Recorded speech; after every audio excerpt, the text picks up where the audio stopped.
Te damos gracias esta noche por la bendición que nos concedes de encontrarnos en este lugar reunidos para adorar tu nombre, para presentarnos, Señor, ante ti con nuestras necesidades, con nuestras angustias.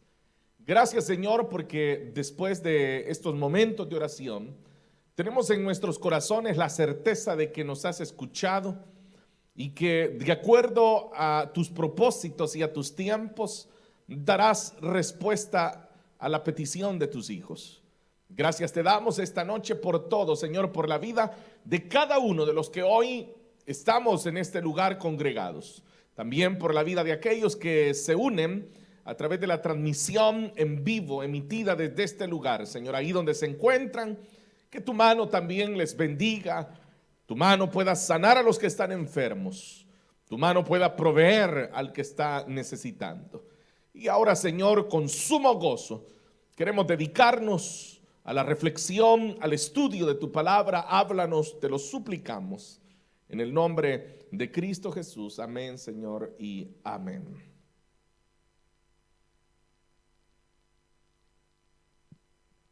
Bienvenidos, hermanos. Qué bueno que el Señor les ha traído para que juntos continuemos aprendiendo más de la palabra del Señor.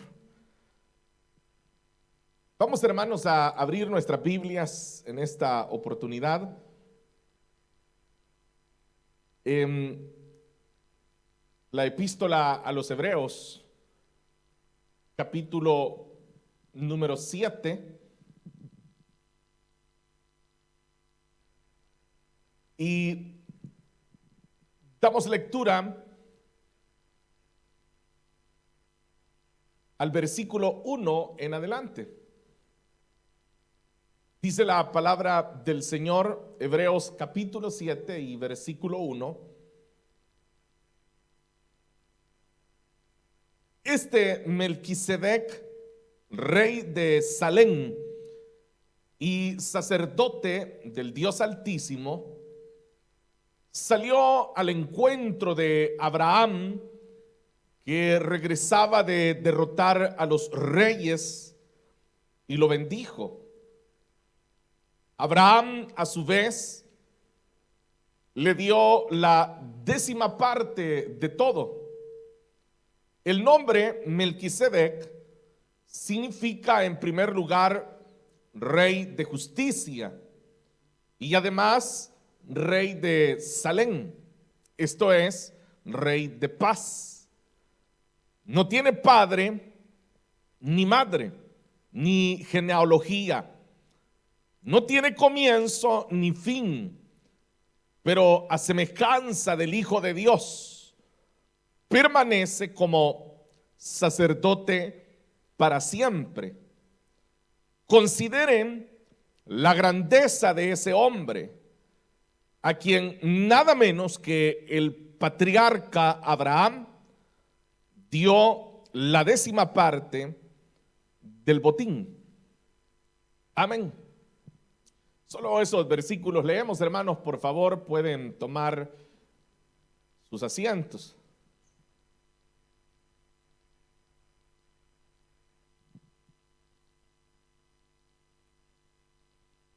Como usted ya, hermano, lo supuso, esta noche nos corresponde estar desarrollando el tema doctrinal del diezmo. El diezmo, o la palabra diezmo, que como usted también acaba de apreciarlo, es la 10ª parte de algo. Puede ser la 10ª parte de una propiedad, puede ser la 10ª parte de una cantidad de dinero, puede ser la 10ª parte de un ganado, puede ser la 10ª parte de una congregación. La palabra diezmo a nosotros nos suena muy evangélica, pero es simple y sencillamente es un término que denota una proporción. Por eso diezmo es la 10ª parte. Dentro de no de la Biblia, sino de la cultura general, de la historia general, no solamente los judíos han tenido este tipo de medida en cuanto, por ejemplo, en el tema tributario de una nación, sino que muchas culturas y muchas religiones han practicado aspectos tributarios como lo es el diezmo. En este pasaje que acabamos de leer, se nos hace el recordatorio de que el primero, al menos dentro de la escritura, de la narración bíblica, que practicó el entregar la 10ª parte de algo fue Abraham. Y lo que se está aquí enfatizando es eso, es de que Abraham tuvo un gesto de agradecimiento. Entonces, cuando uno va a la escritura, uno debe de entender aspectos como que quién le trazó a Abraham que entregara la 10ª parte del botín de guerra que él había ganado. Yo no sé si alguna vez usted se ha puesto a pensar en eso, ¿no? O sea, ¿quién le dijo a Abraham? Porque quiero que entienda que Abraham está teniendo eso, un gesto de gratitud por una victoria que él ha obtenido. Bueno, no sé si ustedes conocen la historia, pero igual la pueden leer en el capítulo número 18 del libro de Génesis. Es ahí donde se encuentra esta narración. Génesis capítulo 18. Dice la escritura, y es la ocasión cuando Abraham enfrenta a unos reyes porque había sido capturado su sobrino. Entonces Abraham va a la guerra con un puñado de sirvientes. O sea, Abraham no tenía un ejército, sino que lo que él tenía era su servidumbre. Es decir, que él fue a la guerra contra ejércitos que sí realmente eran ejércitos, que realmente estaban preparados para la guerra. Entonces, en pocas palabras, Abraham va a la guerra sin ser un soldado, sin ser un hombre de guerra. Es decir, él va en total desventaja a enfrentarse a una batalla. Pero la mano y la misericordia del Señor le favorece de tal manera que Abraham obtiene la victoria. Es decir, contra todo pronóstico, Abraham obtiene una victoria. Entonces, lo que surge del corazón de Abraham ante esto es gratitud. Es decir, que la gratitud podemos interpretarla de esta manera. Abraham hace una valoración de la condición en la cual se ha dado la victoria que él obtiene. Es decir, que él estaba consciente de que era sumamente difícil poder obtener una victoria, pero él está actuando en total fe. Él está actuando, creyendo en lo que Dios puede hacer por él. Y por eso es que se da la gratitud de Abraham, porque él ha considerado el escenario y se ha dado cuenta que, bueno, como decimos nosotros en buen español, llevaba las de perder. Sin embargo, no pierde, sino que por el contrario derrota a estos reyes.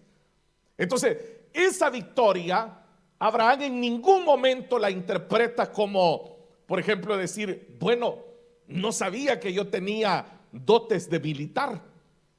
No la interpreta diciendo, bueno, quizás voy a ir armando bien un ejército porque veo que esto de la guerra se me da muy bien. Sino que por el contrario, Abraham está siempre parado sobre su realidad y contemplando la realidad, él no tiene más que gratitud, porque él sabe que lo que ha ocurrido no ha ocurrido por sus méritos, sino que ocurrió por la intervención de Dios. Entonces, como él ha valorado que ha sido Dios quien ha intervenido, entonces viene él y bueno, no solamente obtiene la victoria, sino que aparte de la victoria, a él le queda un botín de guerra.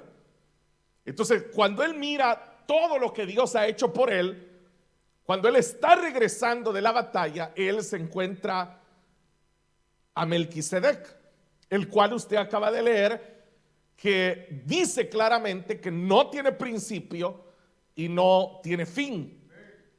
Y ya voy a explicar más adelante esto del sacerdocio, porque Melquisedec se presenta ante Abraham como un sacerdote. Entonces viene Abraham y él le da la 10ª parte de lo que él ha obtenido en ese botín después de la guerra. Entonces, en primer lugar, quiero dejar claro, porque este tema del diezmo es un tema que incluso yo conozco muchos pastores que prefieren no tocarlo y me lo han dicho. Dicen, no, mire pastor, yo ese asunto lo dejo en las manos del Señor, porque eso de tocar el diezmo la gente lo interpreta mal.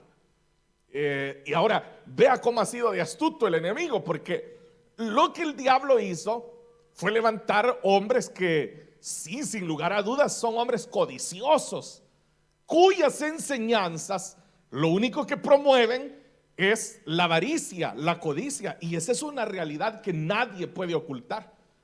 O sea, hay hasta cadenas y canales de televisión internacionales que se dedican a hacer colectas, que se dedican a recaudar dinero.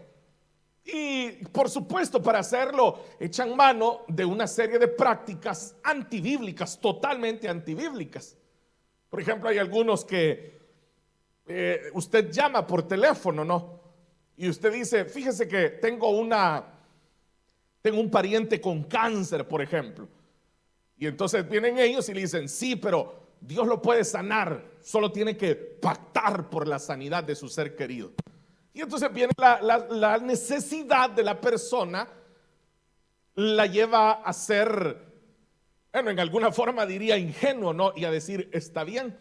Entonces esta persona tiene que dar cierta cantidad de dinero, y ellos lo que hacen es que llenan una ficha, un formulario con los datos de la persona que previamente ha dado esa cantidad de dinero. Entonces luego, en señal completamente en vivo, tienen la cantidad de las personas que han participado. Algunos, como le digo, por necesidad, porque están desesperados. Otros lo hacen por codicia. Pero lo cierto es que vienen y, por ejemplo, le ponen aceite encima a todas las papeletas que tienen. Y entonces las personas que están viendo lo interpretan como un acto divino, lo interpretan como una revelación de Dios. Y entonces aparecen de estos, ¿verdad? Diciendo, estaba yo en tantos días de ayuno y oración y el Señor me dijo claramente y me mostró esto y lo otro. Y entonces el que está oyendo dice, amén, amén, amén. Y dicen, sí, pero no solo diga amén, tiene que dar tanto. Y lo da, amén. Entonces, claro que ha existido eso. Y ahí está, como ya les he dicho en otras oportunidades, hombres que llevan unas vidas extravagantes, ¿verdad? Como uno por ahí que dice que no viaja en un vuelo comercial y que por eso tuvo que comprarse su propio avión, porque el Señor le dijo que no podía viajar en un avión común, porque allí viajaban muchos demonios. Entonces él tiene que tener su propio avión. Entonces vea cómo ha sido Satanás de astuto, que al levantar toda esa generación, esta gentuza de la que le estoy hablando, que han pervertido aspectos bíblicos para su propio bien, lo que han generado es una fama contraria. Y entonces viene la gente que, sobre todo el inconverso, que el inconverso lo que hace es repetir lo que él escucha que otra persona dijo. El inconverso normalmente a él no le consta lo que va a decir, pero como se propaga, entonces vienen ellos y lo repiten. Ellos repiten frases como si fuera una verdad. Y entonces vienen y generalizan y hacen esto, dicen, todos los evangélicos son unos sinvergüenzas, todos los pastores son come gallinas, todos los pastores viven de predicar el evangelio, cobran por predicar el evangelio, La palabra de Dios no tiene por qué venderse. Entonces, son frases que se han repetido ya por lo menos unas 2 décadas ya. Entonces, haga usted memoria, si en 20 años, estamos hablando que hubieron niños de 5 años que cuando comenzaron a decirse esas cosas, eran niños, pero ya hoy 20 años ya son personas de 25 años. Entonces, ellos durante 20 años han repetido eso, lo han escuchado, y hoy que son adultos, ellos lo repiten también. Y dicen, no, si todos los pastores exigen el diezmo, porque esa es la otra, que mucha gente hasta lo dice, ¿verdad que es, en las iglesias es obligatorio dar el diezmo? Bueno, yo le podría ponerlos de pie a ustedes y decir, hermano, póngase de pie aquí alguien a quien hemos obligado en esta iglesia, por ejemplo, a dar el diezmo. Nadie se pondría de pie porque nunca lo hemos hecho. Y además, este tema nosotros lo abordamos prácticamente una vez al año cuando llegamos al tema. Y llegamos al tema porque, para los que no lo saben, nosotros como iglesia los días viernes desarrollamos algo que se llama el Manual de Doctrinas, que es un pequeño librito de color rojo, muy famoso para algunos, aunque tal vez desconocido para otros. Es un librito en donde, como dice ahí, es un manual, solo es eso, es un manual, en donde lo que se tiene es un temario de las doctrinas básicas de la fe cristiana. Entonces vamos desarrollando doctrina por doctrina, y cuando lo finalizamos, volvemos a empezar otra vez desde el primer tema. Iniciamos con la inspiración de las escrituras hasta que llegamos al último tema que se llama, bueno, por lo menos hay un hermano que sí lo conoce, porque los demás no contestan.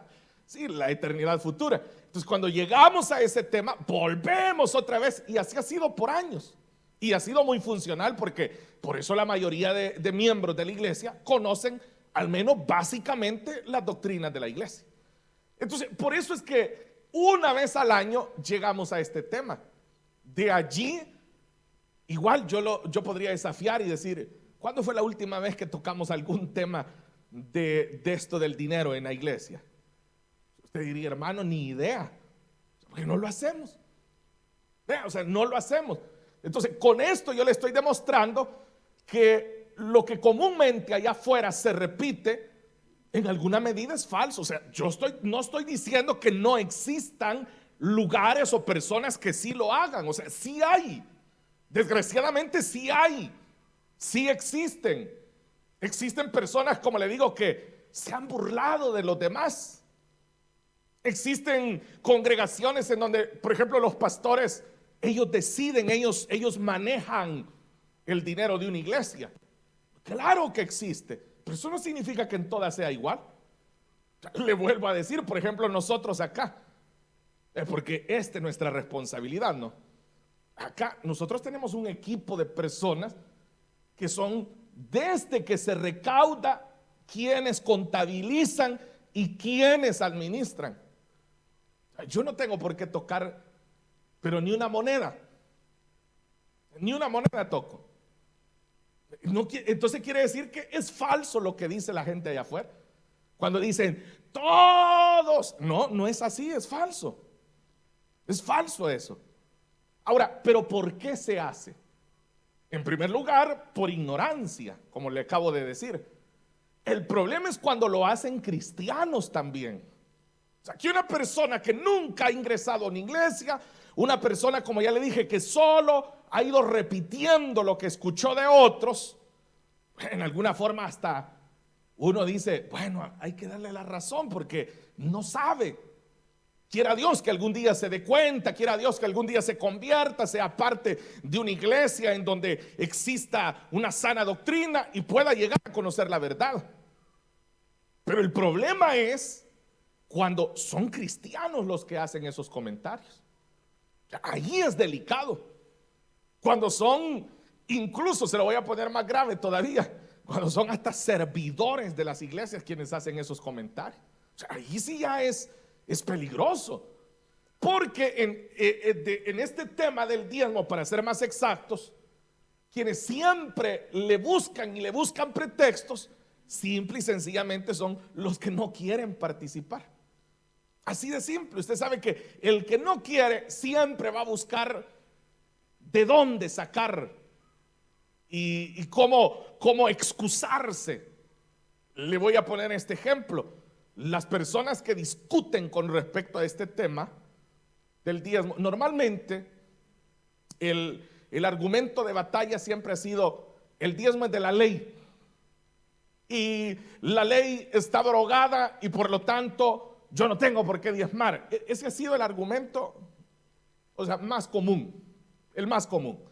Ya voy a llegar a dar respuesta al argumento, pero primero estoy dándole el contexto de lo que sucede. Entonces, pero nunca he escuchado yo a alguien que esté en contra del diezmo decir lo siguiente, por ejemplo, decir: no se tiene que dar el diezmo, no tiene que ser la 10ª parte, tiene que ser el 20%. Nadie dice eso. Entonces la pregunta es: ¿por qué nadie se pelea por dar el 20 o el 30%?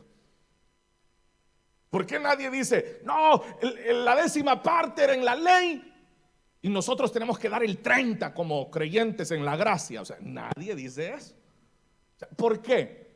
Porque en realidad lo que se está buscando es un argumento para no hacerlo. Y el asunto es que cuando alguien no quiere hacer algo, o sea, aunque lo obliguen, porque yo conozco y me he dado cuenta de congregaciones en donde sí que prácticamente obligan a la gente a hacerlo. Le voy a poner un ejemplo, o sea, no espere que le diga un nombre de congregación. Tengo suficiente ética para no hacer eso. No, lo que le voy a decir es lo siguiente: ¿sabe cuál es el método? Dice: vaya, si usted quiere servir en nuestra iglesia, tiene que dar el diezmo, si no, no puede servir. Ese es un método de presión para que alguien dé el diezmo. O sea, aquí hay más de 50 servidores. Esta última vez que presentamos los servidores en enero, presentamos creo que 52 servidores por todo. O sea, si yo le dijera cuántos servidores diezman de esos 52, usted se daría cuenta que a nadie obligamos. No andamos obligando a nadie. Entonces vea que quien quiere encontrarle el lado oscuro al tema se lo va a hallar fácilmente. Pero si nos vamos a la escritura, entonces ahí está la respuesta. Entonces, como nosotros lo que siempre hacemos en los estudios doctrinales es dar la perspectiva bíblica de cada tema, eso es lo que vamos a hacer esta noche. Entonces, en primer lugar, comencemos en orden, comencemos la historia, si usted lo quiere ver así, la historia del diezmo. Entonces, lo primero que tendríamos que entender es cómo nace el diezmo. Esa es la primera pregunta de rigor que usted, como buen estudiante de teología, tiene que hacerse esta noche. ¿Cómo nació el diezmo?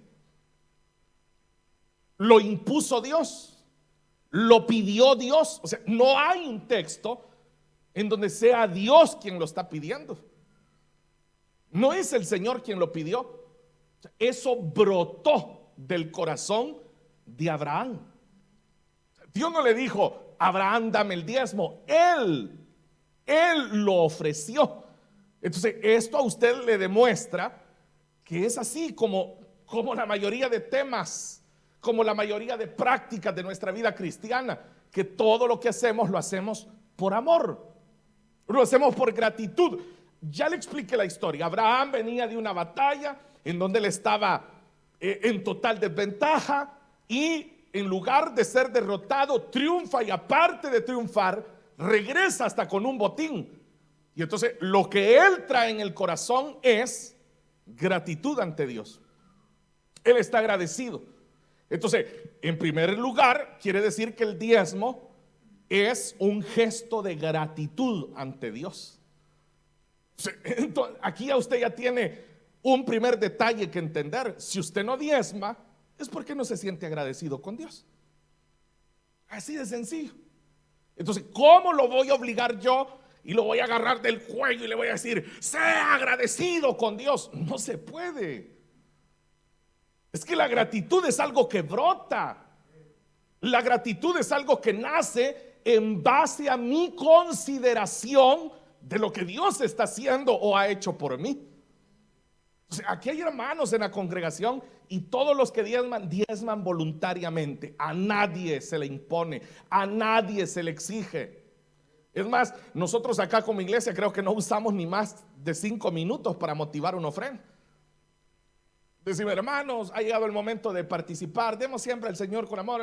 Rápido, hermano, rápido. Porque al final, quien siente gratitud en su corazón, se la mostrará al Señor. No tenemos por qué obligarlo. Entonces, simple y sencillamente, una persona, un creyente que no da su diezmo, es una persona que no está sintiendo gratitud delante del Señor. Y aunque diga, ¿cómo no? Claro que yo estoy agradecido con Dios. No, pero es que no estamos hablando de palabras. Como estamos hablando de gestos de amor, eso es como que usted diga, te amo, pero no lo demuestre. Esas son las mayores de las quejas, por ejemplo, de las esposas, ¿verdad? Y dicen, es que tú no eres detallista, le dicen a uno de hombre. Y uno dice, claro que te amo, decime cuándo nos ha faltado el techo en la cabeza. Sí, dice, pero yo quiero que me lo demuestres con un chocolate. O sea, lo que estoy tratando de decir es el hecho de que los gestos demuestran nuestro amor.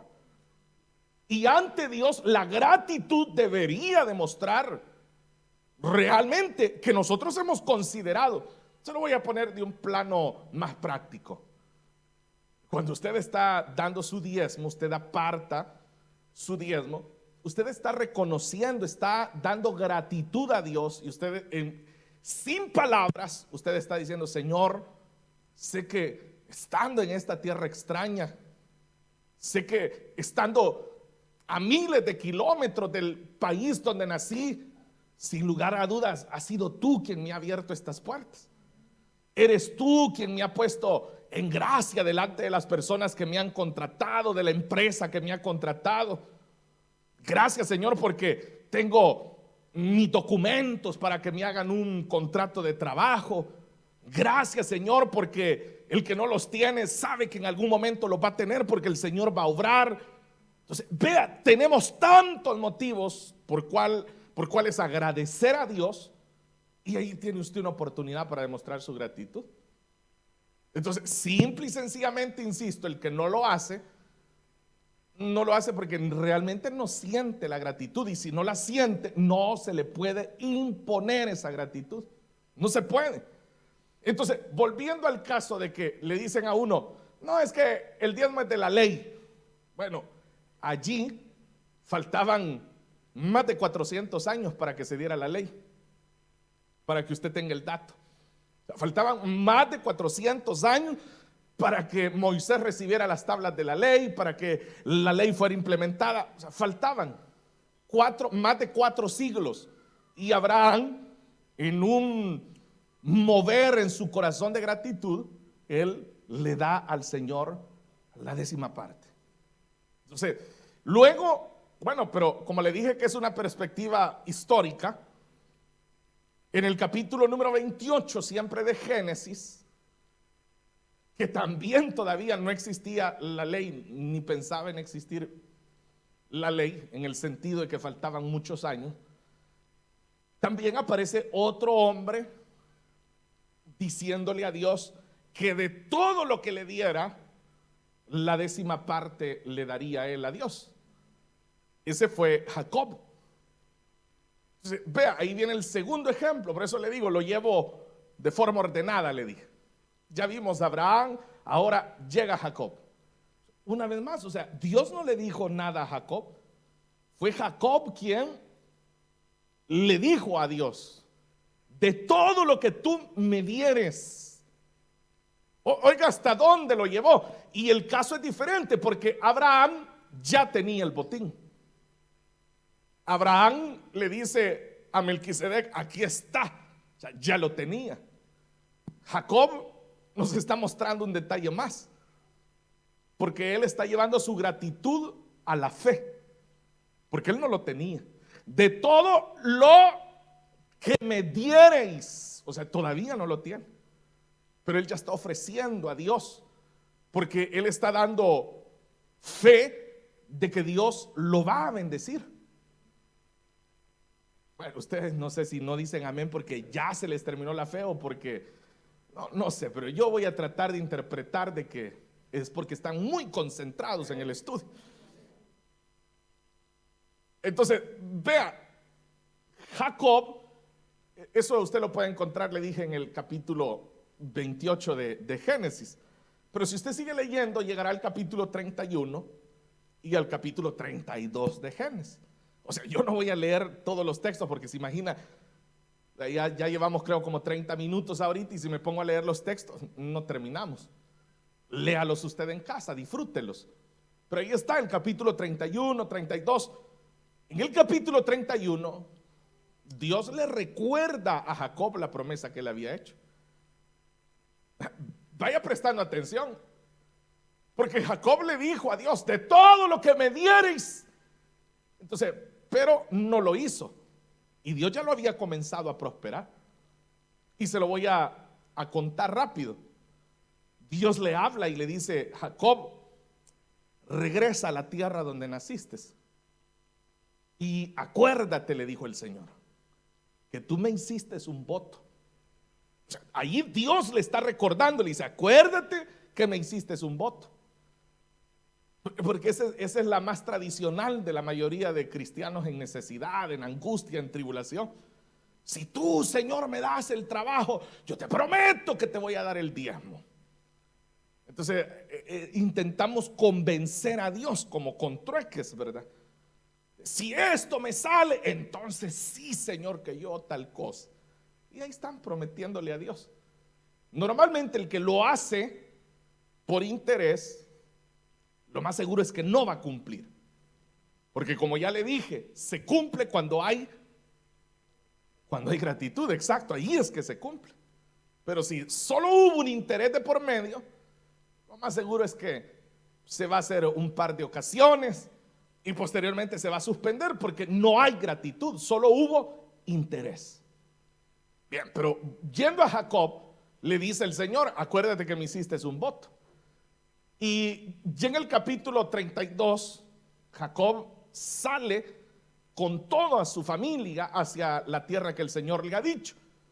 Pero él tiene que pasar por aquel lugar que él le cambió el nombre y él le llamó Betel. Entonces él regresa, pero ahí en el camino Jacob hace una consideración. Como él va a irse a encontrar con su hermano, cuando él va caminando y lleva toda la multitud, es decir, su familia, su ganado, él tiene temor de que su hermano lo vaya a atacar, porque recuerden que él fue el que le había quitado la primogenitura a su hermano. Entonces vino él y tuvo una idea. Él separó todo lo que llevaba e hizo dos campamentos. Hizo un campamento acá y otro campamento acá. Pero cuando él lo hace, Jacob llega a una consideración. Y él dice: cuando yo pasé por acá, todo lo que yo andaba cargando era mi cayado. O sea, el bastón, el palo que andaba en la mano. Y si ahora que voy de regreso, Dios mío, dijo, tengo dos campamentos. ¿Está entendiendo usted? Entonces él allí considera y dice: no tengo que pagar mi voto al Señor.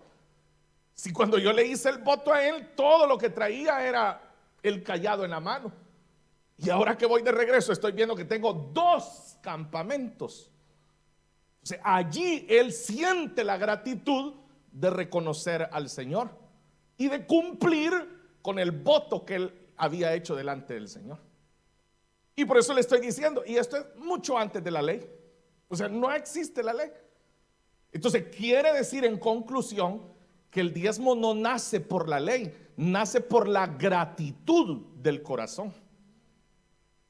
Entonces ahí usted ahí ya lo tiene claro. Si usted era de los que dice que se sentía confundido, dice: hermano, yo nunca he dado el diezmo porque por ahí me han dicho que eso es de la ley. Ya le espero no haberle aclarado ya esa duda. Y no porque yo le diga no es así, sino porque se lo estoy mostrando. Bueno, pero sigamos en el orden. Después, cuando ya vino la ley, como ya le dije, 400 años después, entonces sí, Dios implementa pero Dios lo implementa como un método tributario para sostener lo que nosotros podríamos interpretar como su obra. Porque recuerde que de todas las tribus hubo una tribu a la que el Señor había escogido para ser sacerdotes, para los levitas, para que atendieran el templo. Y a ellos el Señor no les dio posesión de tierra. De hecho, a ellos el Señor les dijo que iban a tener algo más grande. Claro, ¿verdad? En nuestra mente humana uno diría, pero ¿qué podría ser más grande que le den a uno su pedazo de tierra? Pues el Señor. Y el Señor les dijo, yo seré vuestra heredad, les dijo el Señor. Dios les estaba diciendo, no van a tener una manzana de tierra, pero me tienen a mí, que soy el dueño del universo entero. Y vino el Señor, lo que hace es que a través del diezmo, que en ese momento, y aquí viene otro de los argumentos que he oído constantemente, dice, mire, pero en la ley el diezmo era de cosechas, era de animales, no era dinero como ustedes lo pintan ahora. Ese es otro argumento. Entonces, claro, pero yo no sé si aquí hay ovejeros, ganaderos, agricultores. Es hasta a usted le da risa, ¿no? Y los acabo de ver, porque hasta a usted le parece ilógico. Pero usted se sorprendería. Es que mire, basta que usted se meta, por ejemplo, a las redes sociales, y ahí va a encontrar todo lo que le estoy diciendo. Dice, no, porque los judíos, ellos lo que llevaban, los hebreos lo que llevaban eran las cosechas, los granos, esto y lo otro. Y en cambio los pastores ahora lo que le piden a la gente es dinero. Volvemos ahí, mire, ahí hay dos mentiras. En primer lugar, como le dije, a usted nunca se le ha pedido, nunca se le ha exigido, para comenzar. Y si usted siente gratitud en su corazón, usted lo que trae es dinero, porque usted dinero gana. Por eso trae dinero. Imagínense que pusiéramos un cartelino ahí, ¿verdad? Hermanos, no se puede recibir diezmos en euros, tiene que traerlo en ovejas. Tendría que ir con su dinero a comprar, por ejemplo, 10 ovejas y traería una.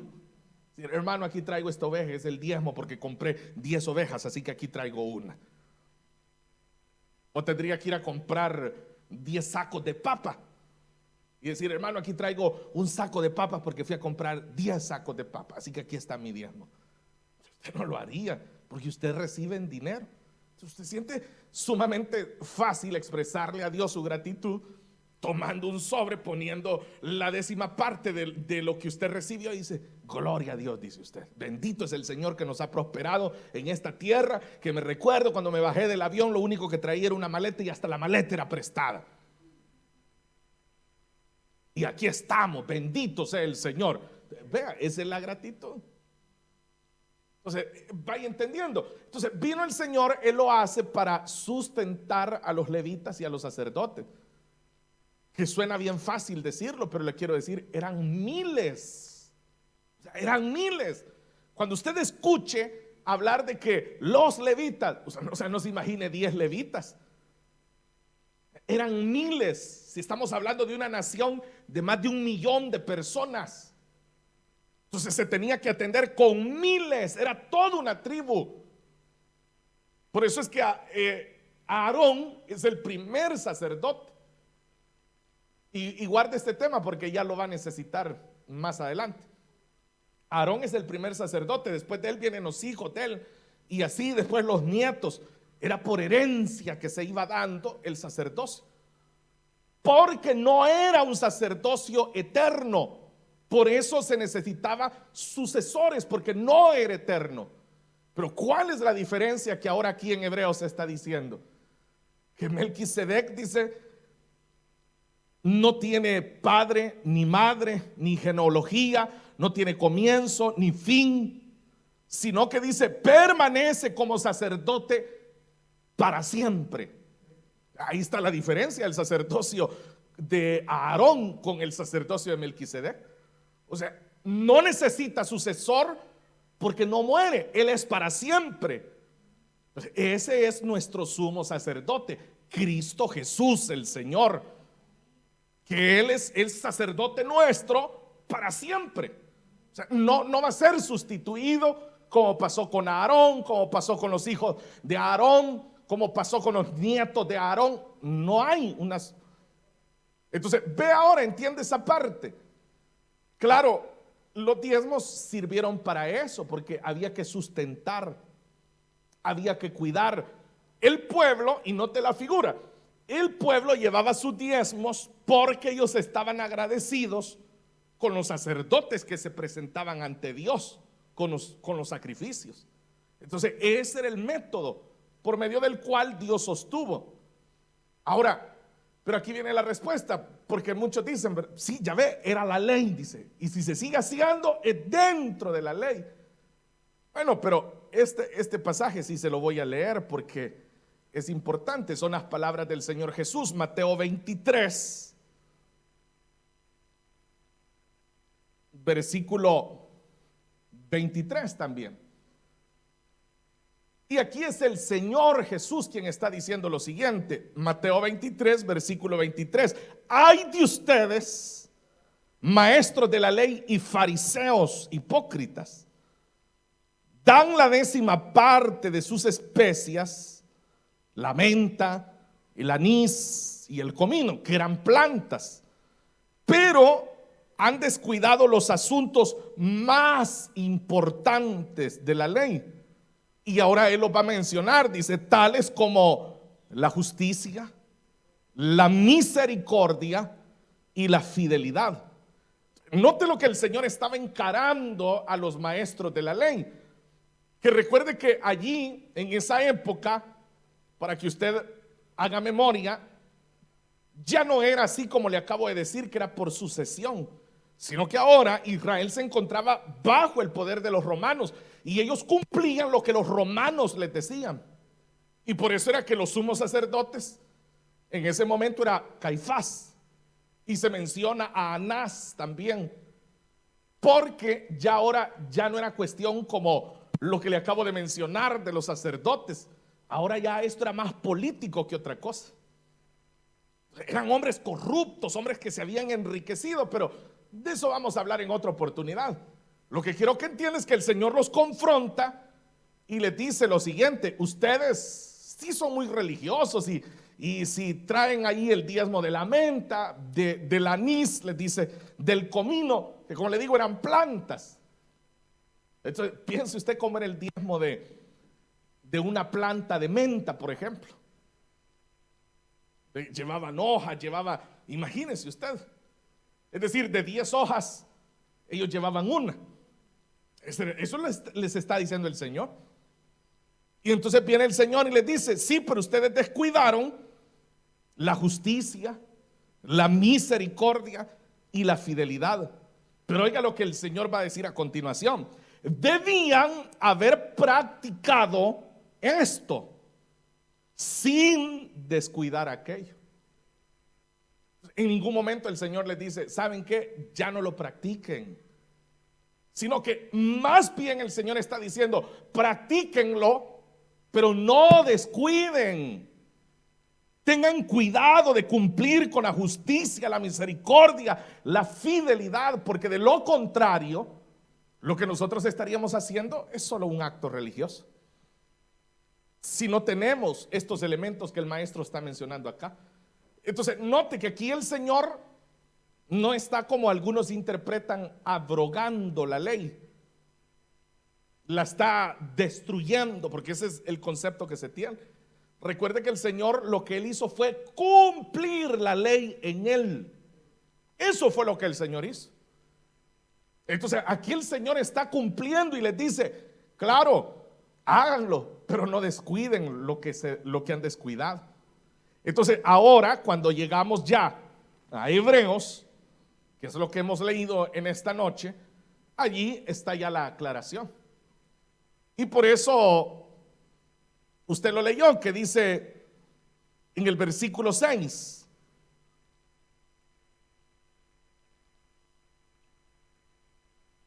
o más bien en el versículo 8, en el caso de los levitas, los diezmos los reciben hombres mortales, que es lo que acabo de mencionar. Los recibe, en el otro caso, los recibe Melquisedec, de quien se da testimonio de que vive. Entonces, aquí usted tiene que entender lo siguiente, que nosotros ya no practicamos el diezmo dentro de la ley. Nosotros lo que hacemos es mostrar nuestra gratitud a Cristo Jesús directamente. Con Él estamos agradecidos, a Él lo reconocemos como nuestro sumo sacerdote, porque por eso es que la Biblia dice que fue Él quien entró al lugar santísimo. Porque todo lo que existía era solo una sombra, eran imágenes de lo que se iba a cumplir dentro de Él. Y por eso es que cuando Él nos da la vida en Cristo, nosotros venimos ante Él. Él es nuestro sumo sacerdote. Por eso es que nuestros diezmos los traemos ante el Señor. Y aquí aclaro lo siguiente, porque también hay otra confusión, y es de que todavía existen algunos pastores que tienen la idea que los diezmos son para ellos. Siguen con esa idea, y le voy a explicar por qué, en qué se basa la confusión. Que ellos dicen, es que yo soy el sacerdote de la iglesia y los diezmos los llevaban para el sacerdote, así que los diezmos son para mí. Pero ahí están equivocados, porque un pastor no es un sacerdote. Un pastor es un pastor. Por eso en Efesios 4:11 no dice, y a unos los constituyó sacerdotes. No dice así. Ahí están los 5 ministerios que el Señor estableció, y no hay sacerdotes. Hay apóstol, profeta, maestro, pastor, evangelista. El pastor no puede pedir para sí los diezmos, porque los diezmos son para el Señor Jesús, porque Él es el sumo sacerdote. Ahora, obviamente, y aquí viene la otra parte, que dicen, ajá, y disculpe, ¿y en qué banca le depositan ustedes a Dios el dinero? Es el otro argumento. Por eso le digo, en alguna forma le estoy explicando, pero a la vez hemos venido haciendo una apologética del tema. Dicen, miren, ¿en qué cuenta? ¿Cómo hacen ustedes? ¿Por bonífico? ¿Cómo hacen para hacerle llegar el dinero a Dios? No, si es que Dios es el dueño del oro y de la plata, dice la Escritura. Si el dinero que se presenta ante el Señor como una gratitud es invertido en la obra que a Él le pertenece. En eso es que se invierte. O sea, hasta el último de los cables que usted pueda ver ahí. Porque nosotros como iglesia cristiana evangélica no vamos a un lugar y decimos, mire, nosotros somos una iglesia y nos vamos a llevar esta bocina, oiga, es para el Señor. Y nos dicen, sí, claro, llévesela, si es para la iglesia, es más, agarre la otra también. No, normalmente, es más, hoy cuando saben que es para una iglesia, hasta más caras dan las cosas. Porque hasta tienen esa idea de, no, dicen, si los evangélicos tienen plata, como todos, mira, ahí van a dar el diezmo, vendámosles más caro todavía. No, hermano, aquí está hasta la última situación, que es la electricidad, bueno, y aquí le estoy hablando de aspectos no tan comunes, pero el avance de la misma obra, el avance de la obra. O sea, hay iglesias que sostienen misioneros alrededor del mundo, que agarran a uno y dicen, vaya, usted va para Irak ahorita. Así. Imagínense que nosotros tuviéramos la capacidad económica de agarrar un par de jóvenes de acá y decir, hermano, ustedes van a ir a Siria, allá donde están cayendo las bombas, también vayan. Y porque hoy todo el mundo cree que solo en Ucrania caen bombas, ¿no? Si ya le dije que bombas caen en un montón de países, que lo que pasa es que no salen a televisión. Entonces, piense, el avance de la obra. Le puedo hablar por nosotros mismos. Nosotros somos una iglesia muy solvente. Tenemos buenos administradores acá. Como ya le dije, hasta el último euro, o sea, pasa por un consejo que aprueba el presupuesto. Aquí no es que a mí se me ocurrió, no, hay un consejo que aprueba, que dice sí en esto no. Vea, ese orden nos permite ser solventes. Pero yo hoy pensaba en algo. Si toda la congregación diezmara, hermanos, a saber qué más no haríamos nosotros. Yo creo que, por ejemplo, ya hubiéramos metido, no sé, unas 4 cámaras de última tecnología. Una de esas, hasta los poros se le ve a la persona en la televisión. O sea, ya hubiéramos comprado quizás un autobús que estuviera allá afuera, y al terminar el servicio, ese autobús hiciera un recorrido por las principales calles de Milano. Y tener para el combustible, tener para pagarle al autista. O sea, ¿qué más no haríamos nosotros? Y ahí va a ver usted, hasta los mismos miembros de las iglesias se quejan, pero no hacen nada por mejorar la obra. Dicen, es que estas sillas no me gustan. Es que a uno en iglesia tal cosa. O sea, ¿qué más no se podría hacer, hermano? Si todos sintiéramos la misma gratitud. Volviendo al caso de los pastores, como le digo, muchos pastores yo diría, tal vez inocentemente, vamos a darles el beneficio de la duda. Y digamos que lo hacen porque no saben. Pero bíblicamente sí es. Los diezmos son para el Señor. O sea, yo mismo, de lo que yo recibo, yo como pastor, yo doy mi diezmo. Los pastores tenemos que diezmar, o sea, muy por el contrario de lo que creen. No, si es que yo me siento agradecido con Dios, tengo que dar mi diezmo y mostrarle al Señor que estoy agradecido. Cristo es mi sumo sacerdote, aunque yo soy pastor, entonces yo tengo que dar mi diezmo para reconocer a mi sumo sacerdote. Así funciona. Entonces, vea que en los minutos, aunque ya el tiempo casi se nos terminó, pero en estos minutos hemos tratado de hacer un pequeño recorrido para que usted vea históricamente cómo se desarrolla en la Biblia el diezmo. Y a la vez dar algunas respuestas. Claro, no las vamos a dar todas en una sola noche.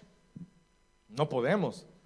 Aquí nos faltaría, por ejemplo, solo para que usted se lleve la idea, y quizás lo vamos a hacer el otro año, si el Señor no ha venido. ¿Para qué nos sirve a nosotros el diezmo? ¿Qué nos asegura delante de Dios el diezmo? Ahí ya tiene un tema. Porque hay cristianos que han malinterpretado el tema. Y como digo, culpa la tenemos los que enseñamos la palabra. Porque no aclaramos eso. Y muchos cristianos les decimos, diezme y verá cómo va a ser prosperado. ¿A dónde dice en la Biblia eso? La Biblia no dice que si usted diezma va a ser prosperado. Bueno, algunos ya se pusieron tristes. Dicen, no, yo estaba bien creído que sí, hermano. No. Pero a usted le interesa ser prosperado. Ofrende. Ofrende. Ahí sí, fíjese. Ahí sí dice la escritura. Por eso le digo, el otro año quizás lo vamos a hablar. Pero ahí sí dice, el que siembra generosamente, generosamente cosechará. El que siembra escasamente, escasamente cosechará. Ahí sí ya está diciendo el apóstol que sí hay una multiplicación de lo que usted ofrenda. En ofrenda sí. Ahí sí Dios está diciendo que lo va a multiplicar. Pero en el diezmo no. Y aparte de, bueno, esos son los dos más conocidos, pero hay otro que es la limosna. Para nosotros, ¿qué entendemos por limosna nosotros? Uno ve ahí al limosnero. Oiga hasta la frase. Dice, pobrecito el limosnero, le voy a dar unos centavitos. Ay, le da uno ahí su moneda de 50 centavos. Tenga esta limosna. Esas son las ideas. Pero la limosna, de hecho, la palabra limosna en realidad significa misericordia. Entonces, hoy le decía a una hermana hace un momento que la escritura dice que el que le da al pobre, dice Proverbios, dice, a Jehová presta. Ahí está otro tema ya. Entonces, pero hoy vamos a llegar hasta ahí, hermanos, porque ya no nos da el tiempo. Pero concluyo diciéndoles lo siguiente: si usted va a diezmar es porque está agradecido con el Señor. Si usted no le agradece al Señor, pierda cuidado, aquí nunca se le va a obligar. Y es más, como ya le dije, para que vuelva a oír usted en esta iglesia este tema, tendrá que venir como por ahí por abril del 2023. Es más, si quiere, no viene exactamente ese día. Usted puede preguntar y decir, ¿cuándo van a volver a hablar de eso? Es para no llegar. Perfecto, hermano, le avisamos con tiempo. Pero todos los demás días sí venga. Pero lo que sí le podemos decir es que los que practicamos el diezmo, Lo hacemos por eso, porque estamos profundamente agradecidos con el Señor. Reconocemos que sin Él no tendríamos absolutamente nada de lo que tenemos. Y en segundo lugar, porque nosotros hacemos un reconocimiento de que Cristo Jesús es nuestro sumo sacerdote, para siempre y por siempre. Amén. Bueno, vamos a orar, hermanitos amados, cierren sus ojos. Padre que estás en el cielo, te doy muchas gracias en esta noche por permitirnos hacer esta consideración de tu palabra. Gracias, porque sé que muchas de las dudas que tu pueblo tiene han sido en alguna medida aclaradas por tu palabra. Eres tú, Señor, quien nos ilumina siempre para entender la Escritura, para crecer, para ser fortalecidos. En medio de las necesidades de tu pueblo, Señor, nosotros te agradecemos porque nunca nos has dejado. Siempre, Señor, hemos visto tu mano.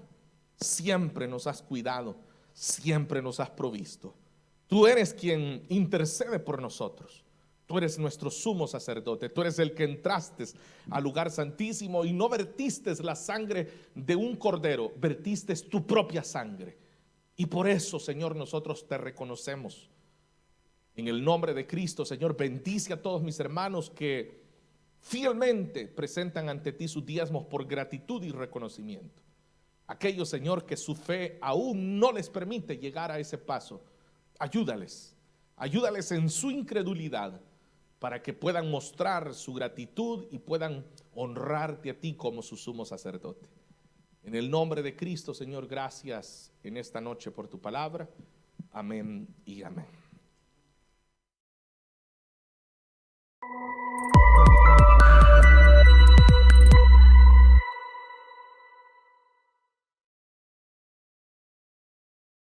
El Comité de Mujeres de Misión Cristiana Elim, Milán, Italia, invita a participar a nuestro segundo evento dedicado a todas las mujeres. Acompáñanos este próximo sábado 30 de abril a partir de las 3 de la tarde. Estaremos compartiendo un tema muy especial, el valor de seguir adelante. Ven y trae una invitada y gocémonos juntas adorando al Señor Jesús. Recuerda, sábado 30 de abril a partir de las 3 de la tarde. Te esperamos en Vía Hidro 38, Milán. Te invita el Comité de Mujeres de Misión Cristiana Elim, Milán, Italia.